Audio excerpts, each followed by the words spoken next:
എല്ലാവർക്കും സുഖാണെന്ന് വിശ്വസിക്കുന്നു. നമ്മുടെ രാജ്യത്ത് കർഷകർക്ക് കേന്ദ്ര സർക്കാർ വിതരണം ചെയ്യുന്ന വളരെ പ്രധാനപ്പെട്ട ഒരു പദ്ധതിയാണ് PM കിസാൻ സമ്മാൻ നിധി. ഇതിന്റെ 22ാമത്തെ ഗഡു വിതരണം ചെയ്തപ്പോൾ പല ആളുകൾക്കും തുക മുടങ്ങിയിരുന്നു. 21ലും അത്തരം ഒരു പ്രതിഭാസം ഉണ്ടായിരുന്നു. ആ ഒരു തുക എന്നേക്കുമായി മുടങ്ങിപ്പോയിട്ടുള്ള സാഹചര്യം ഉണ്ട് എങ്കിൽ പോലും അവരുടെ അക്കൗണ്ടും സ്റ്റാറ്റസും പരിശോധിക്കുമ്പോൾ അതിലൊരു പ്രശ്നവും കാണുന്നില്ല എന്നുള്ള പരാതി നിരന്തരം വരികയാണ്. ഇതിന് എന്താണ് നമ്മൾ ചെയ്യാൻ ഇനി കഴിയുക എന്നുള്ളതാണ് പല ആളുകളും ചോദിക്കുന്നത്. കൃത്യമായിട്ട് ലഭിക്കുന്ന ആളുകളും ശ്രദ്ധിക്കേണ്ട വളരെ പ്രധാനപ്പെട്ട കാര്യങ്ങൾ ഉണ്ട്. അപ്പോൾ വീഡിയോയുടെ വിശദാംശങ്ങളിലേക്ക് കടക്കുന്ന മുമ്പ് കൂടുതൽ ആളുകളിലേക്ക് ഇൻഫർമേഷൻ എത്താൻ ഷെയർ ചെയ്യുക, ലൈക്ക് ചെയ്യുക, ഫേസ്ബുക്കിലൂടെ കാണുന്ന ആളുകൾ ഫോളോ ചെയ്യുക. വീഡിയോയുടെ വിശദമായ വിവരങ്ങളിലേക്ക് വരാം. നമ്മുടെ രാജ്യത്തെ കർഷകർക്ക് ലഭിക്കുന്ന ഏറ്റവും വലിയ ധനസഹായ പദ്ധതി തന്നെയാണ് PM കിസാൻ സമ്മാൻ നിധി.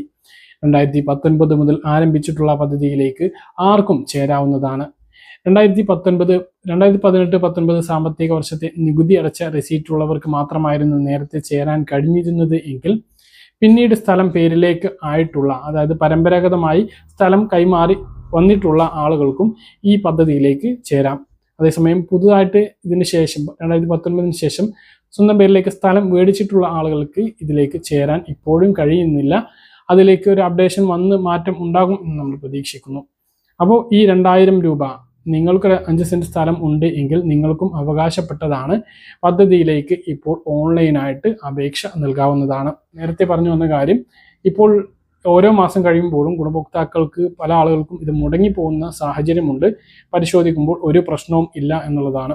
അങ്ങനെയുള്ള ആളുകൾ സ്റ്റാറ്റസ് പരിശോധിച്ചൊരു പ്രശ്നവും ഇല്ല എങ്കിൽ നിങ്ങളുടെ കൃഷി ഓഫീസുമായിട്ട് ബന്ധപ്പെടണം. അഗ്നിസ്റ്റാർക്ക് കർഷക രജിസ്ട്രേഷൻ നിർബന്ധമായിട്ടും ചെയ്യാൻ വേണ്ടിയിട്ട് ശ്രദ്ധിക്കണം. ആധാർ സീഡിങ്ങിന് പുറമെ ലാൻഡ് വെരിഫിക്കേഷനും പൂർത്തീകരിക്കണം. നിങ്ങൾ സ്ഥലത്തിൻ്റെ രേഖകളിൽ എന്തെങ്കിലും മാറ്റങ്ങൾ വരുത്തിയിട്ടുണ്ട് എങ്കിൽ അതിൻ്റെ പൊരുത്തക്കേടുകൾ കാരണം ഈ ഒരു തുക തടസ്സപ്പെടാനുള്ള സാധ്യതയുണ്ട് എന്നുള്ള റിപ്പോർട്ടുകളും ഉണ്ട്.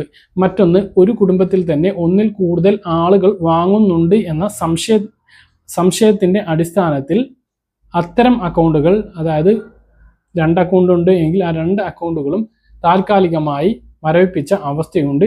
അത് തെറ്റാണ്. അതായത് ഈ 2 അംഗങ്ങൾ വാങ്ങുന്നില്ല എന്ന് ഇവർക്ക് ബോധ്യപ്പെടുന്നത് മുതൽ മാത്രമേ പിന്നീട് തുക പുനഃസ്ഥാപിച്ച് കിട്ടുകയുള്ളൂ. മുടങ്ങിയിട്ടുള്ള തുകയും കിട്ടാനുള്ള സാധ്യതയുണ്ട്. ഇപ്പോൾ നമുക്കിത് സറണ്ടർ ചെയ്യാൻ കഴിയുന്നതാണ്.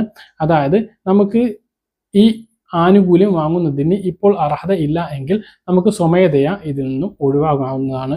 പ്രത്യേകിച്ച് ആദായ നികുതി അടക്കുന്ന ആളുകളാണ് ഈ കാര്യം ശ്രദ്ധിക്കേണ്ടത്. പ്രൊഫഷണൽ ജോലിക്കാരും ശ്രദ്ധിക്കണം.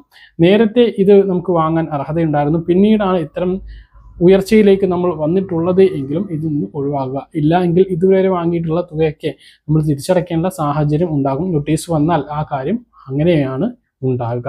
പറഞ്ഞ കാര്യങ്ങൾ കൃത്യമായിട്ട് മനസ്സിലാണെന്ന് കരുതുന്നു. ഇതുപോലുള്ള ഇൻഫർമേഷൻ ലഭിക്കാൻ ചാനൽ സബ്സ്ക്രൈബ് ചെയ്യുക, ബെൽ ഐക്കൺ എനേബിൾ ചെയ്ത് വെക്കുക. മറ്റൊരു വീഡിയോയുമായി നമുക്ക് കാണാം. ദൂരേക്കും ബൈ.